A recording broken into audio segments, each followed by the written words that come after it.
Good morning সবাইকে। আজকে কোনো ব্রেকফাস্ট ভিডিও না, কোনো চ্যালেঞ্জ ভিডিও না, আজকে একটা মন খারাপের গল্প শেয়ার করছি।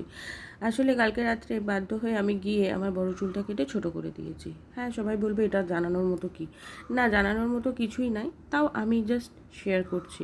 আসলে আমার নিজের কিছু পার্সোনাল কারণেই, কিছু শারীরিক মানসিক কন্ডিশনের জন্য আমার এত হেয়ার ফল হচ্ছিলো বিগত 6 মাস ধরে, যেটা কন্ট্রোলের বাইরে চলে গেছিলো। আর আমার এত ঠান্ডা লাগার ধাত, আমি কোনো জিনিসই ঠিক করে ইউজ করতে পারি না চুলে, কোনো তেল, কোনো ম্যাসাজ কিছুই নিতে পারি না। আর ঘেমে ঘেমে আমার চুল আরও নষ্ট হয়ে যাচ্ছিলো, চুলের গোড়া এত পাতলা হয়ে যাচ্ছিলো যে হাত দিলেই চুল উঠে আসছিলো।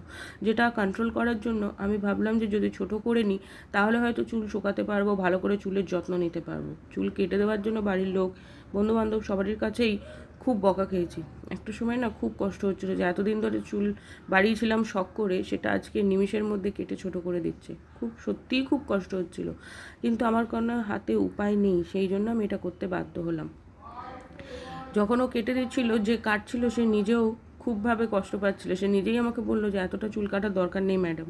আমি বললাম তাকে যে আমার এতটা সমস্যা, আমি না পারছি মেনটেন করতে, না পারছি কোনোভাবে এটাকে রাখতে, সেই জন্যই এটা করতে বাধ্য হলাম। তোমরাও জানিও আমার বড় চুলের লুকটা ভালো ছিল নাকি ছোট চুলের লুকটা। ভালো লাগলে ফলো করো, লাইক কমেন্ট করতে ভুলো না। টাটা।